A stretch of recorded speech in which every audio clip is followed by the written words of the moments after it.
चिंतन आपल्याला करता येतं बरं का.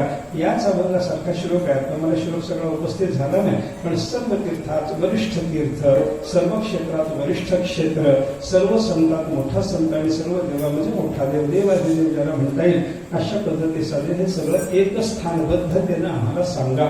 हा प्रश्न होता आणि त्या प्रश्नाला उत्तर देण्याकरता म्हणून शंकर जे प्रवृत्त झाले, शंकराने जे उत्तर दिलं तेच उत्तर तुकाराम महाराजांनी या अभंगामध्ये आपल्याला सांगितलेलं बरं का. असा पंढरीचा महिमा, असा चंद्रभागेचा महिमा, असा पुंडलिकाचा महिमा आहे आणि असा पांडुरंगाचा. अभंग सेवेकरता घेण्याचं कारण काय? या ठिकाणी सर्व कार्यक्रम चालू आहे. तो काय निमित्तानं चालू आहे?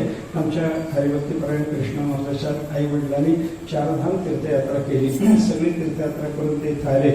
आल्याच्या नंतर त्यांचं मावंद करावं की नाही, त्यांचा प्रश्न जरी असला तरी मुलांना वाटलं मावंद करावं आणि या मावंद्याच्या निमित्तानं मातृपितृ पूजनही घडावं. दोन्ही हेतू मनामध्ये ठेवून मावंद करावं की नाही याचे उत्तर देतो आणि मातृपितृ पूजन करावे की नाही याचे उत्तर देतो बरं का. मावंद करावं की नाही याचा विचार जर केला तर ज्यानं यात्रा केली त्यानं स्वतःच्या मनामध्ये मावंद्याची इच्छा बाळगू नये.